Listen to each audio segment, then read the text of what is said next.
정답은 7입니다. 한마디에 영국 명문 사립학교 교실이 얼어붙었습니다. 모두의 시선이 한국 학생에게로 향했습니다. 한국 학생의 머릿속에서 까닥까닥 주판 소리가 들리기 시작했고, 후진국 한국은 계산기가 없으니 머리로 계산하나 보지.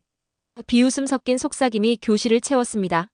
하지만 훗날 이 한국 학생으로 인해 영국 수학계는 엄청난 충격을 받고 한국인의 수학 공부 비결에 대해 연구를 시작했다고 하는데요. 영국 수학계를 뒤흔든 이 소년의 비밀은 무엇일까요? 자신이 그토록 부정했던 한국 전통 주판이 최고의 재능이 되어버린 아이러니한 상황. 두 문화 사이에서 정체성을 찾아가는 놀라운 여정이 지금부터 펼쳐집니다. 안녕하세요. 제 이름은 윤지훈입니다. 영국 런던 외곽에 있는 명문 사립학교에서 평범하게 지내고 있었어요. 적어도 그 수학 시간 전까지는 말이죠. 솔직히 말씀드리자면 저는 한국 문화에 대해 그리 좋은 감정을 갖고 있지 않았습니다. 특히 어릴 적 한국에서 배운 주판 계산법은 정말 구식이고 쓸모없는 것처럼 느껴지고 있었거든요. 그날도 여느 때와 다름없이 블랙우드 선생님의 수학 시간이 진행되고 있었습니다. 교실 안은 엄숙한 분위기로 가득 차 있었고 학생들은 모두 칠판에 집중하고 있었죠. 블랙우드 선생님은 늘 그렇듯 엄격한 표정으로 칠판에 복잡한 방정식을 적고 계셨어요. 그분은 영국식 교육의 전형을 보여주는 분이셨는데 항상 계산기 사용을 금지하고 암산을 강조하셨습니다. 교실은 곧 연필 긁는 소리로 가득 찼어요.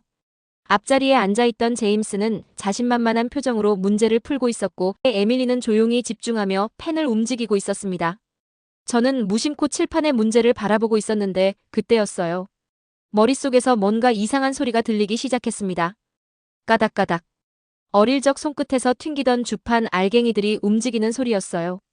마치 잊혀진 기억 속에서 누군가 주판을 조작하고 있는 것 같았습니다.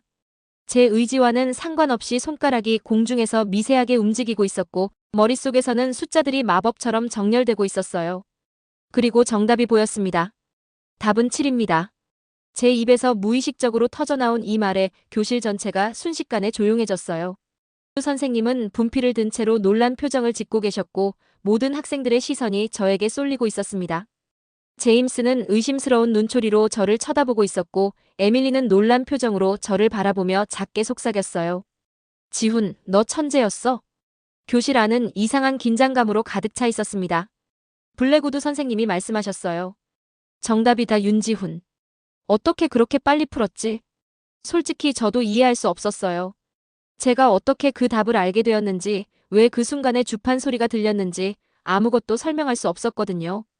그저 머릿속에서 주판 알갱이들이 움직이고 있었고 그 소리에 맞춰 답이 나온 것뿐이었습니다. 그냥 풀렸습니다, 선생님. 이 대답에 교실에서는 웃음소리가 터져나왔고 제임스는 코웃음을 치고 있었어요. 블랙우드 선생님은 눈살을 찌푸리시며 수업을 계속 진행하셨습니다. 수업이 끝나고 복도를 걸을 때도 머릿속은 여전히 혼란스러웠어요. 에밀리가 옆에서 계속 물어보고 있었지만 제가 할 수 있는 대답은 없었습니다. 단지 운이 좋았던 것 같다는 말뿐이었죠. 하지만 마음 한편에서는 분노가 솟구치고 있었어요. 왜 하필 한국식 주판 계산법이 떠오른 건지, 왜 하필 지금 이 순간에 그런 능력이 나타난 건지 이해할 수 없었거든요. 이 능력은 제가 평생 거부해왔던 한국 문화의 일부였습니다. 주판은 구식이고 쓸모없는 계산 도구라고 생각하고 있었는데 지금 그것이 저에게 이런 식으로 돌아오다니요. 제 정체성에 혼란을 주는 이 상황이 너무 불편하게 느껴지고 있었어요. 다음 날 수학 시간, 또다시 복잡한 문제가 제시됐고 제 머릿속에선 다시 주판 소리가 들리기 시작했어요.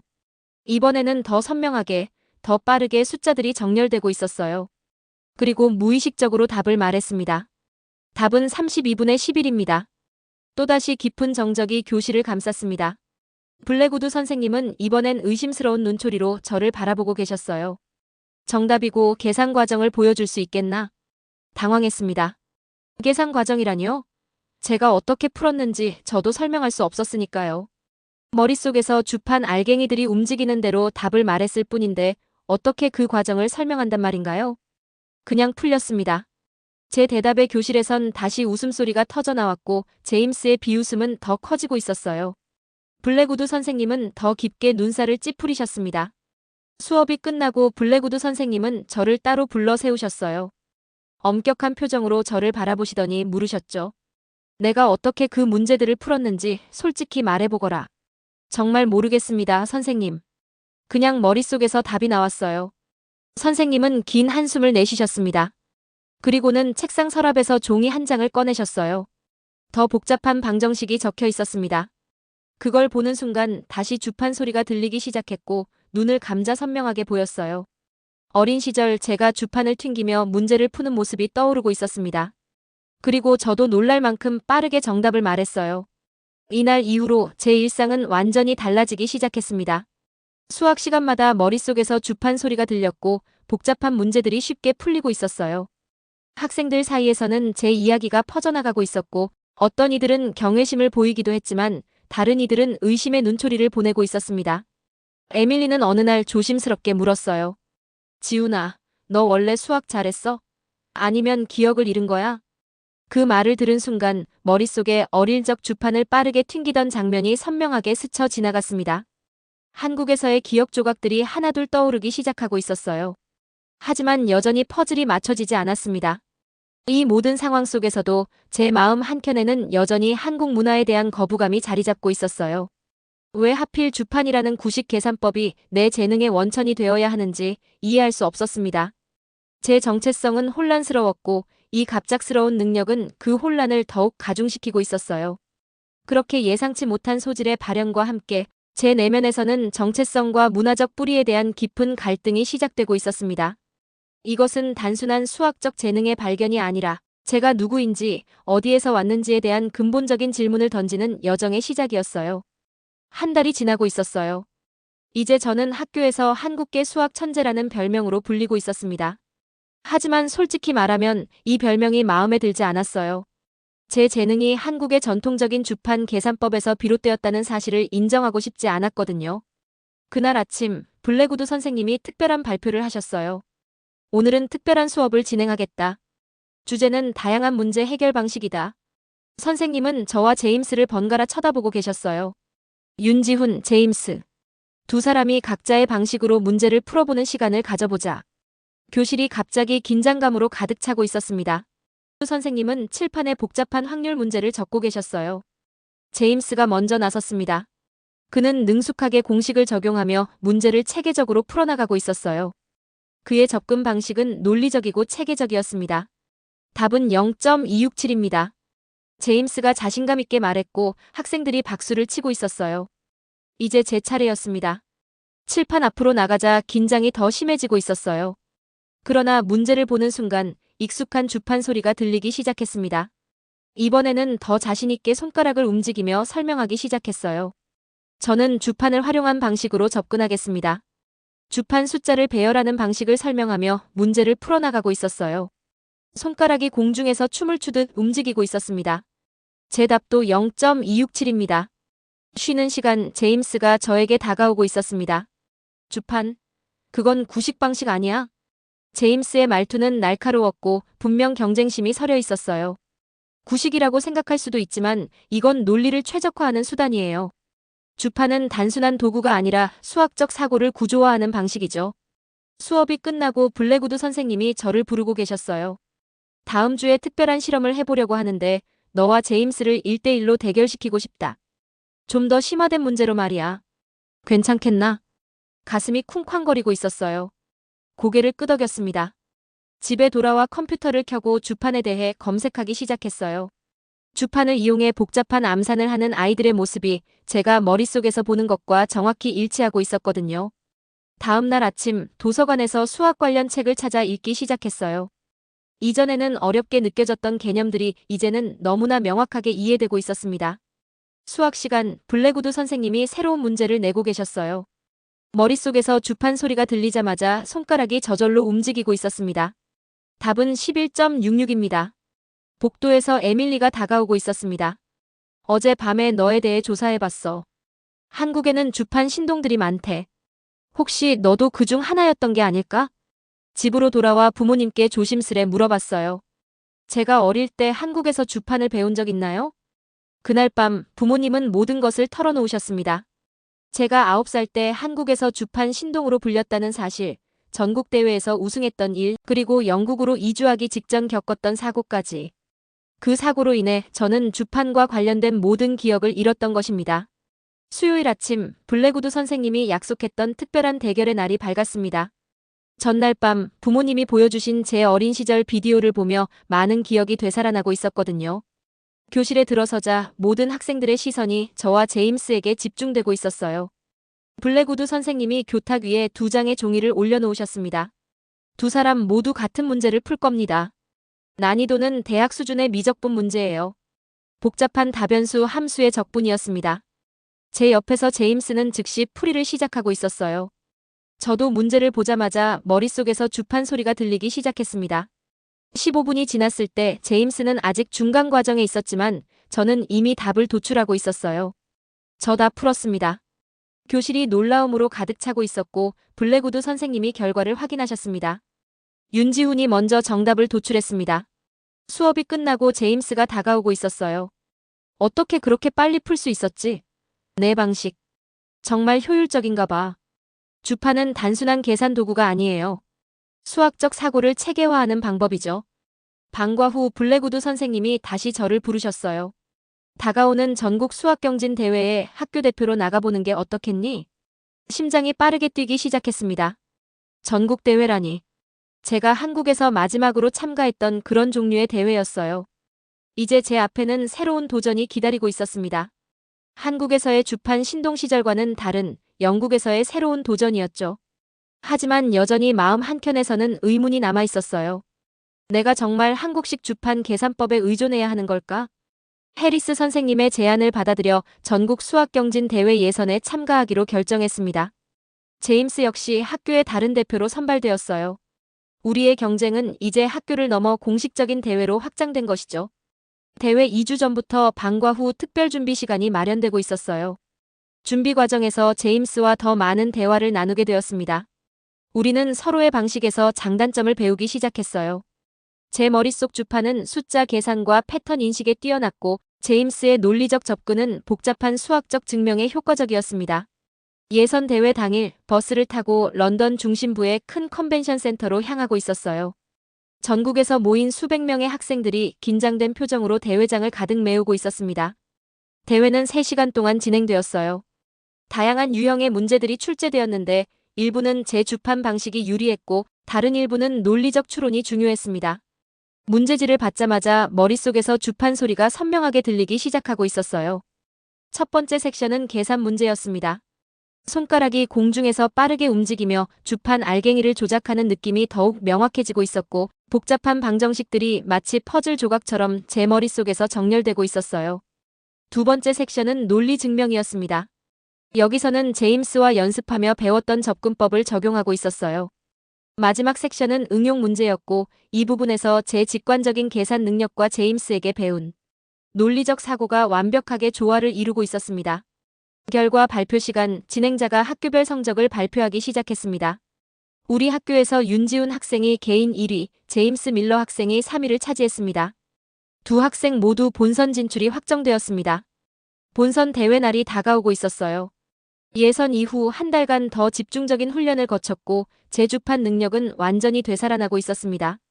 밤마다 어릴 적 한국에서의 기억들이 선명하게 떠오르고 있었어요. 주판 대회에서 우승했던 순간들, 상을 받으며 느꼈던 자부심, 그리고 그 후에 일어났던 사고까지. 대회장은 예선보다 훨씬 규모가 컸습니다. 전국에서 선발된 100명의 수학 영재들이 한자리에 모이고 있었어요. 제임스도 긴장한 표정으로 저와 함께 입장하고 있었습니다. 대회가 시작되고 첫 번째 문제부터 예선보다 훨씬 높은 난이도였습니다. 그러나 저는 이상하게도 침착하게 느껴지고 있었어요. 머릿속 주판이 더 선명하게 작동하기 시작하고 손가락의 움직임도 더 정확해지고 있었습니다. 대회가 절반쯤 진행되었을 때였습니다. 갑자기 회의장 불이 꺼지고 정전이 발생했어요. 참가자들 사이에서 당황한 소리가 들리고 있었지만 저는 이상하게도 더 집중할 수 있었습니다. 어둠 속에서 머릿속 주판이 더욱 선명하게 보이고 있었기 때문이에요. 약 15분 후 불이 다시 들어왔습니다. 많은 학생들이 시간을 잃어버렸다며 불평하고 있었지만 저는 이미 세 문제를 더 풀어놓은 상태였어요. 옆자리에 제임스가 놀란 눈으로 저를 바라보고 있었습니다. 너 정전 중에도 계속 풀고 있었어? 고개를 끄덕였어요. 오히려 더 집중할 수 있었어. 머릿속 주판이 더 선명하게 보였거든. 결과 발표 시간 진행자가 순위를 발표하기 시작했습니다. 그리고 마침내 1위가 발표되었어요. 이번 전국 수학경진 대회 본선 1위는 놀라운 점수 차이로 윤지훈 학생입니다. 무대 위로 올라가 트로피를 받는 순간 9살 때 한국에서 우승했던 그 기분이 되살아나고 있었어요. 시상식 후 심사위원 중 한 분이 다가오고 계셨습니다. 특히 정전 상황에서도 계속 문제를 풀었다고 들었습니다. 머릿속 주판을 활용한 계산법이라는 방식이군요. 매우 흥미롭습니다. 전국대회 우승 소식은 빠르게 퍼져나가고 있었어요. 머릿속 주판으로 수학대회를 제패한 한국계 영국인 학생이라는 제목으로 기사가 나고 있었습니다. 대회 다음 주 블랙우드 선생님이 저를 교무실로 불렀어요.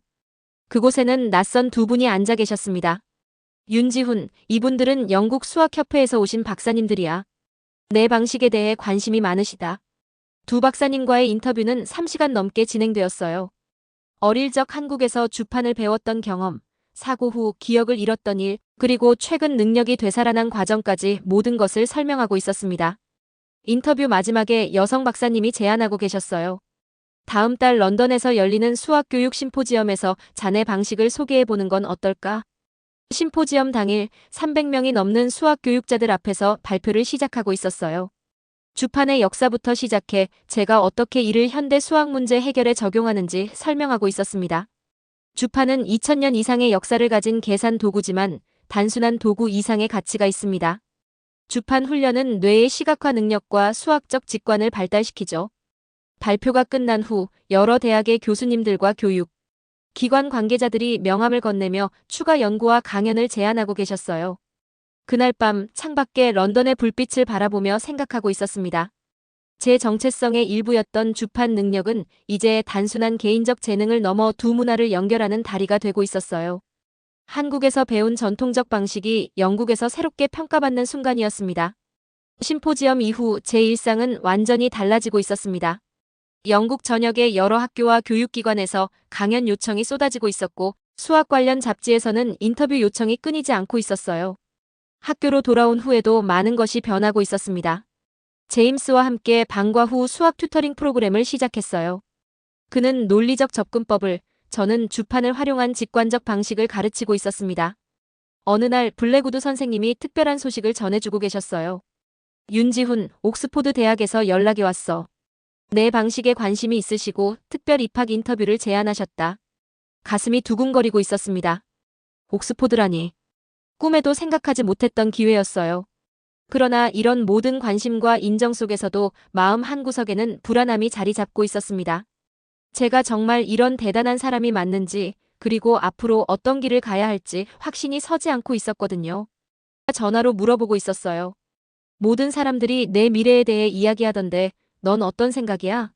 솔직히 혼란스러워. 내가 누구인지 그리고 어떤 사람이 되고 싶은지 아직도 명확하지 않아. 며칠 후 옥스포드 입학처에서 면접관이 학교를 방문하고 계셨습니다. 그분은 친절한 미소로 저를 맞이하고 계셨어요. 윤지훈 학생, 당신은 앞으로 무엇을 하고 싶나요? 이 질문에 제 마음속 생각을 솔직하게 털어놓고 있었습니다. 단순히 수학 신동으로 인정받는 것이 아니라 제 경험을 통해 다른 이들을 돕고 싶다고요. 특히 다른 문화권 학생들이 자신의 배경과 강점을 살려 성장할 수 있도록 돕고 싶다고 말하고 있었어요. 면접관은 만족스러운 표정으로 고개를 끄덕이고 계셨습니다. 그런 열정과 비전이 바로 우리가 찾는 것입니다. 졸업식 날 교장 선생님은 저를 특별히 언급하고 계셨어요. 윤지훈 학생은 단순히 수학대회에서 우승한 것이 아니라 우리에게 다양성의 가치와 다른 문화적 접근법의 중요성을 일깨워 주었습니다. 무대에서 내려와 부모님을 바라보고 있었습니다. 그들의 눈에는 자랑스러움과 사랑이 가득했어요. 아버지는 한국에서의 전통을 고수하셨지만 영국에서 새 삶을 시작하기 위해 많은 것을 희생하셨습니다. 어머니는 항상 제 정체성의 두 측면을 존중하도록 격려해 주셨고요. 밤 집에서 가족 저녁 식사를 하고 있었어요. 식탁에는 영국식 음식과 한국 음식이 함께 놓여 있었습니다. 김치와 로스트 비프가 나란히 있는 모습이 마치 제 정체성을 상징하는 것 같았어요. 아들아, 내가 자랑스럽구나. 아버지가 말씀하고 계셨습니다. 처음에는 내가 한국 전통에 반감을 가지는 것 같아 마음이 아팠단다. 하지만 이제 내가 그 가치를 인정하고 동시에 영국 문화와 조화시켜 나가는 모습이 대견하구나. 다음 주 저는 옥스포드 대학 입학 확정 통지서를 받고 있었어요. 수학과에 특별 입학이 되었고 동서양 수학 통합 연구 프로젝트에 참여할 기회도 얻었습니다.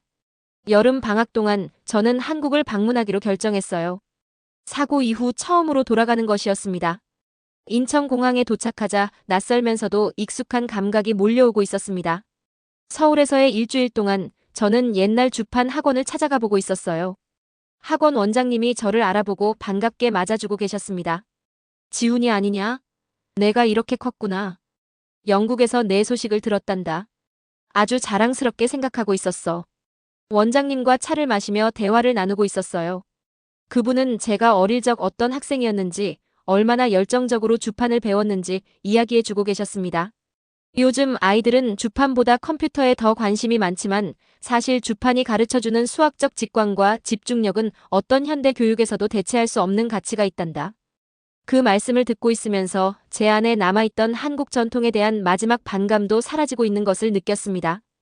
옥스포드로 떠나기 전 마지막 날 런던의 한 카페에서 제임스와 에밀리를 만나고 있었어요. 지훈, 너는 정말 우리 모두에게 큰 영감을 주었어. 내가 아니었다면 나는 내 방식만이 옳다고 고집했을 거야. 제임스가 말하고 있었습니다. 옥스포드 첫 학기가 시작되기 전날 밤 책상 위에는 한국에서 가져온 오래된 주판과 영국에서 얻은 수학상들이 나란히 놓여 있었어요. 이 두 가지 상징은 이제 제 안에서 충돌하지 않고 조화를 이루고 있었습니다. 일기장을 꺼내 글을 쓰기 시작하고 있었어요. 오늘로써 한 여정이 끝나고 새로운 여정이 시작된다. 나는 더 이상 한국 문화를 거부하지 않는다. 그것은 내 일부이며 내 강점의 원천이다. 동시에 영국에서의 경험도 나를 만든 소중한 부분이다. 첫 수업날 교수님은 저를 특별히 소개하고 계셨습니다. 윤지훈 학생은 동양의 전통적 계산법과 서양의 현대 수학을 융합하는 새로운 접근법을 연구하고 있습니다. 그의 존재 자체가 우리에게 다양한 문화적 관점이 얼마나 중요한지 상기시켜줍니다. 수업이 끝난 후 한 아시아계 학생이 다가와서 말을 걸고 있었어요. 당신 이야기를 들었어요. 저도 문화적 정체성 사이에서 갈등하고 있었거든요. 당신처럼 그것을 강점으로 바꿀 수 있을까요? 미소 지으며 대답하고 있었습니다. 물론이죠. 우리의 다양한 배경은 결코 약점이 아니에요. 그것은 세상을 더 다양한 관점에서 볼 수 있게 해주는 선물이죠. 저녁 기숙사 방으로 돌아와 창가에 서서 옥스포드의 첨탑들이 햇빛에 반짝이는 모습을 바라보고 있었어요. 제 인생에서 처음으로 진정한 평화와 확신을 느끼고 있었습니다. 더 이상 제 정체성의 일부를 부정하거나 숨기지 않아도 되었어요. 주판 소리가 들리고 있었습니다. 까닥까닥. 그 소리는 이제 제 마음에 평화와 자신감을 가져다 주고 있었어요. 영국의 저녁 노을 속에서 제 한국적 뿌리와 영국적 현재가 완벽한 조화를 이루고 있었습니다. 이것이 바로 제가 찾던 답이었어요. 오늘의 사연은 여기까지입니다. 오늘 윤지훈 군의 이야기를 통해 우리는 문화적 정체성에 대한 깊은 메시지를 받았습니다. 그가 처음에는 자신의 한국적 뿌리를 거부했지만 결국 그것이 자신만의 특별한 재능의 원천임을 깨닫게 되었죠. 이 사연은 우리에게 중요한 교훈을 전합니다. 우리의 전통과 문화적 배경은 결코 부끄러워할 것이 아니라 오히려 현대 사회에서 우리를 특별하게 만드는 소중한 가치라는 것을 말이지요. 때로는 다른 문화와 환경 속에서 우리의 정체성을 의심하고 부정하게 될 수도 있습니다. 하지만 윤지훈 군처럼 그 고유한 배경이 가진 장점을 인식하고 받아들일 때 진정한 성장이 시작됩니다. 우리 각자의 문화적 뿌리는 단점이 아닌 강점이 될 수 있습니다. 그것을 자랑스럽게 여기고 현대적 가치와 조화롭게 발전시켜 나갈 때 더 넓은 세계로 나아갈 수 있는 것입니다. 긴 영상 시청해주셔서 감사합니다. 다음 영상에서 찾아뵙겠습니다. 더 재미있고 유익한 영상을 원하신다면 영상 제작에 큰 도움이 되는 구독, 좋아요, 알림 설정 부탁드리겠습니다.